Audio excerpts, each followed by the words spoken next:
Friends, we made it. It's 2025. What better way to kick off the new year than with new skincare products? We've got a lot. I opened my Sephora app on New Year's Day, took a break from the New Orleans news, and the news section is just skincare product after skincare product. These brands, they hold out on us, especially in the West. We get nothing between October and December, just holiday sets, and then January 1st, release the products. Today's video is actually Korean skincare. We do have some Western products coming eventually, but I really want to try some of these new kbeauty releases. I bought all of these in today's video with my own money, some of which were requested by you, and some of which I really thought I was going to love based on feedback I saw over on Reddit. I've tried some of these products already, and I'm going to tell you now it's a little more of a mixed bag, which is realistic. Realistically, with skincare, personal preference is huge. A product might be good, but I might not like it just because of personal preference. If you are just stumbling upon this channel, my skin type is dry,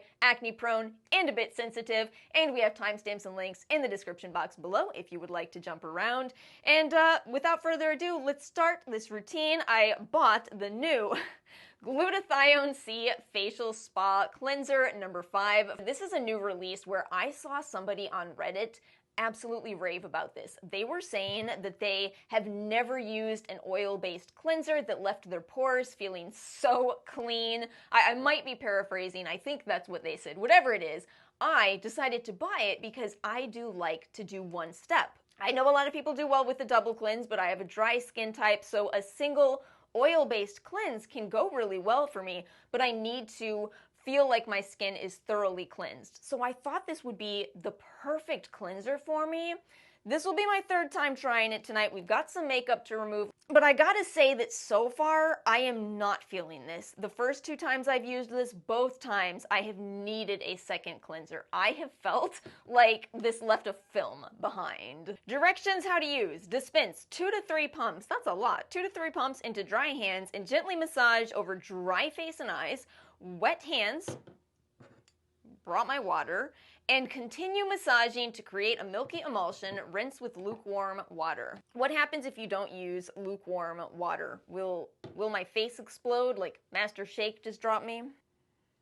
Ooh, I am not a fan of the smell. I don't know what this is supposed to smell like, but it is very herbal. Very, very herbal. I'm also not a fan of whatever Numbuzin is doing with explaining this as a fragrance-free product.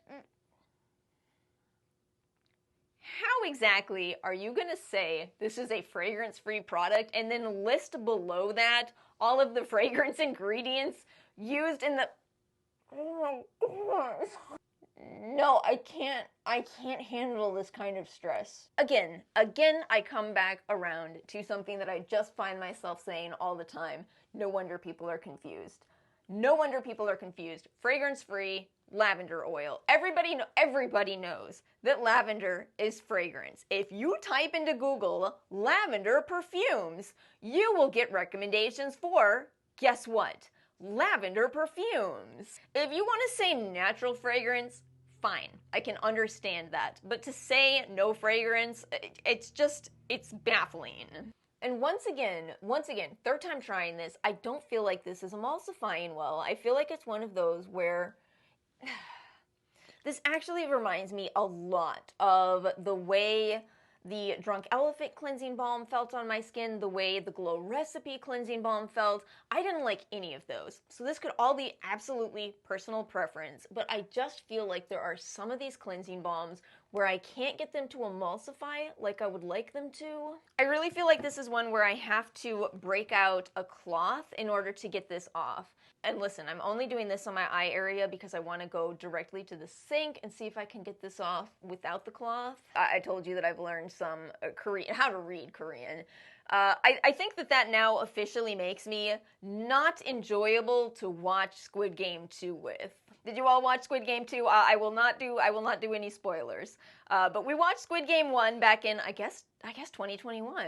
And we just finished Squid Game 2. I read the buildings so much through it. I know that the feedback has been mixed which is actually to say I've heard that a lot of people did not like Squid Game Season 2. I feel like I never got attached to the characters. Again, though, I think it's because the whole time I was over there reading buildings and whatever popped up on the screen. Poor Ara having to listen to me sound out everything. But I never got attached to the characters, so I was just kind of like, whereas Squid Game Season 1, oh, that old man broke my heart.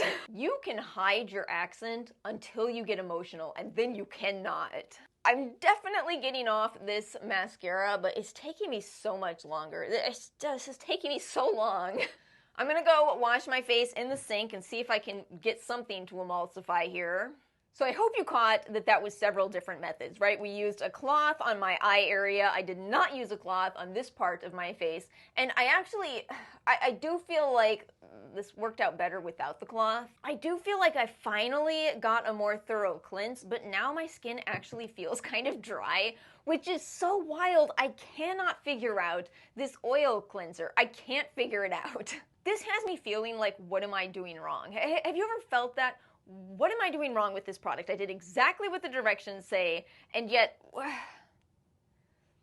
I guess there is a tip on here. It says warm the cleansing oil with the palm of your hand beforehand for a deeper massage.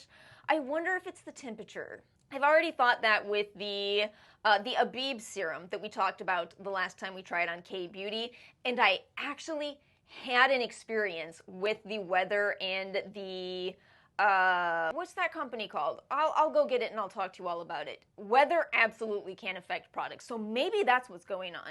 I'm gonna give this one more try, but I think that if this doesn't work out for me, I'm just gonna give up and pass this along and say, yet again, me and Numbuzin, it has not been the best of experiences over the years. Okay, let's move on. I planned a double cleanse because I didn't think I was gonna get my face to feel thoroughly cleansed.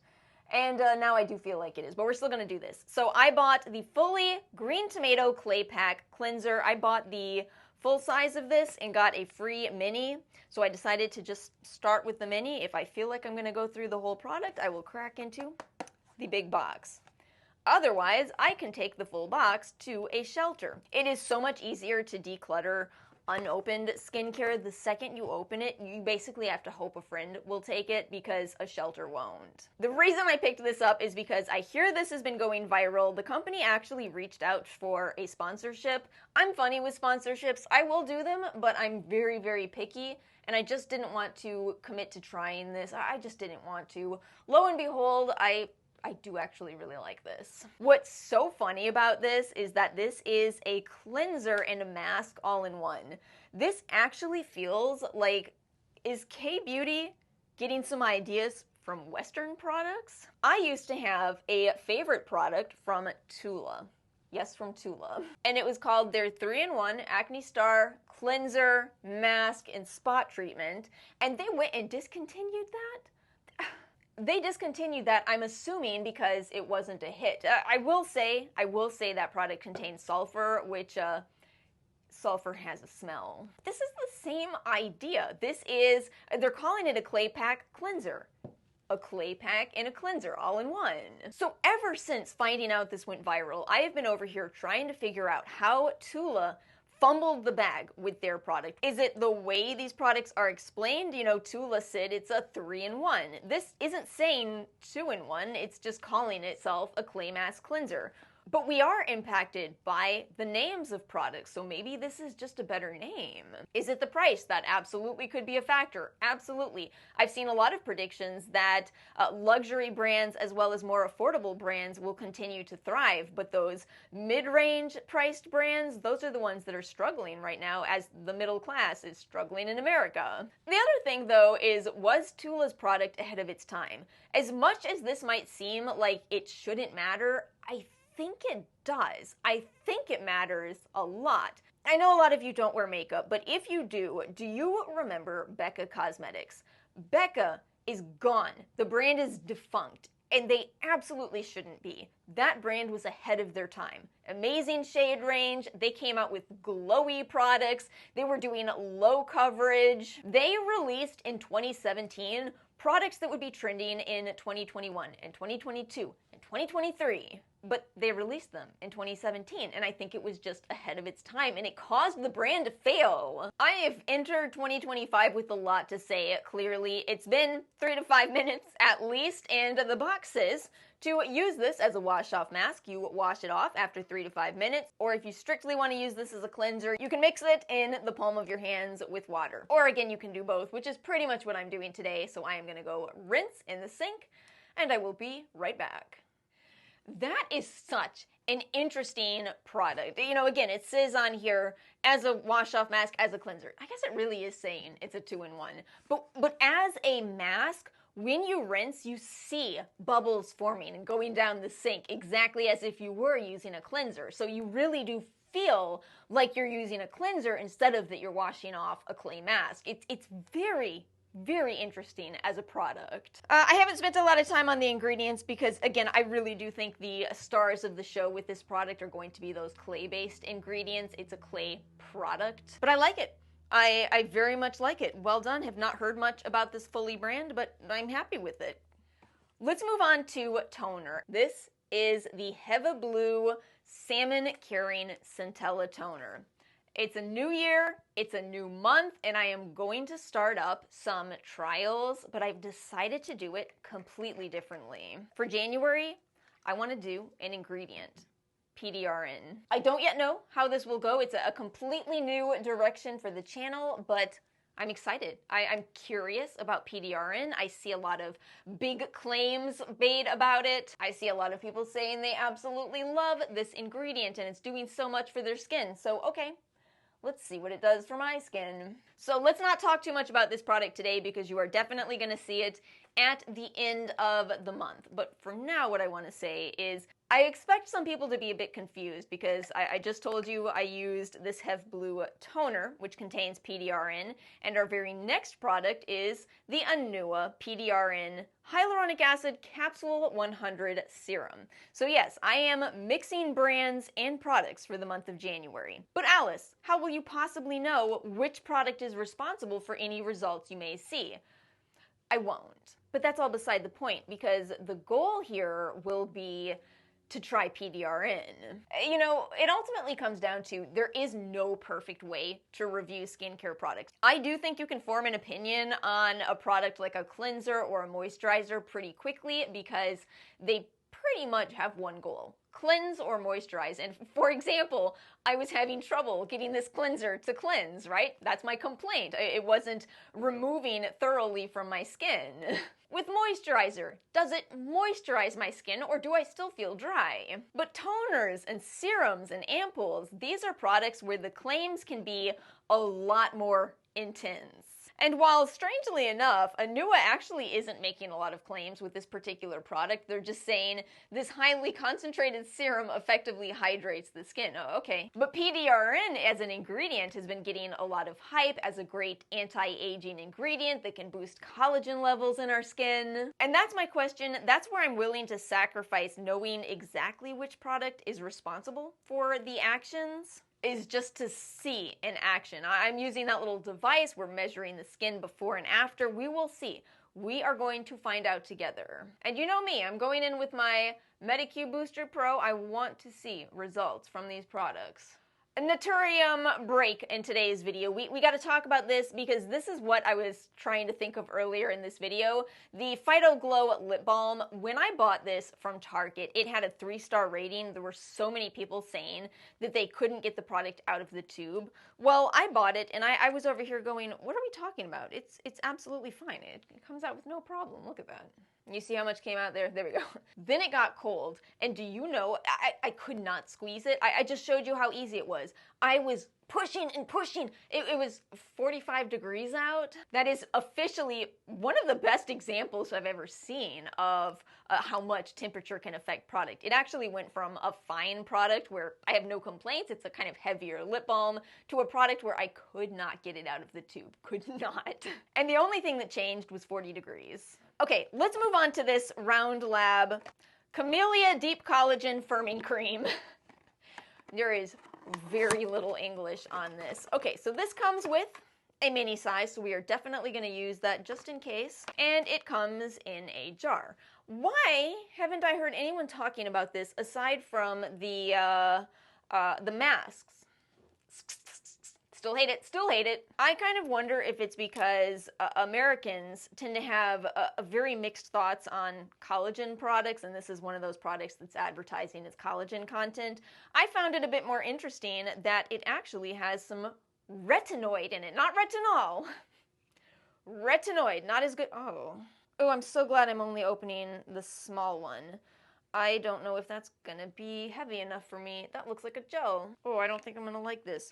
I'm sorry, what was I saying? Hydroxypinacolone retinoate. That is one of those so-called active retinoids, no conversion required. But to be blunt with you, I've never felt like that's as effective for me as other just retinol products. Oh, this is not at all heavy. I guess this is good though. You know, I have such a default reaction as a person with dry skin to go, ugh, not heavy enough. And to briefly, just because I am me and I live in this dry-skinned body, I sometimes forget oily skin types exist. Might want these collagen-rich products, these retinoid products, and it's kind of nice that you have this option. But I very much feel like it is not for me. I like the soybean panthenol products. Those ended up being a better match for me if you do want to try products from Round Lab. Otherwise, lately I've been right back to the Eccentree Wild Yam products. That cream is so good. It's not the absolute heaviest cream, but it is really rich and nourishing and really sinks into your skin. That's my dry skin recommendation for the winter for now. You've got a lot of options, but that's one of them. And I also bought a release from Hince. This, I know, Hince is a makeup brand, but they've gone into the skincare realm now with this Kingsberry Vita Night Cream, Kingsberry water 72%. I bought this product and after using it for a few nights now, I think it's fine as a sleeping pack, but I'm also just not sure what's special about it. It's fine. It's fine.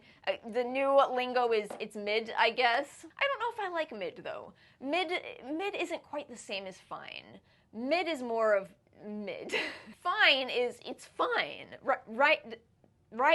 Anyway, it does have a fun bouncy texture and you see some of those bits of big strawberry in here. I'm to the end of this video and I still haven't even talked about New Orleans. So we had such a nice New Year's Eve over here.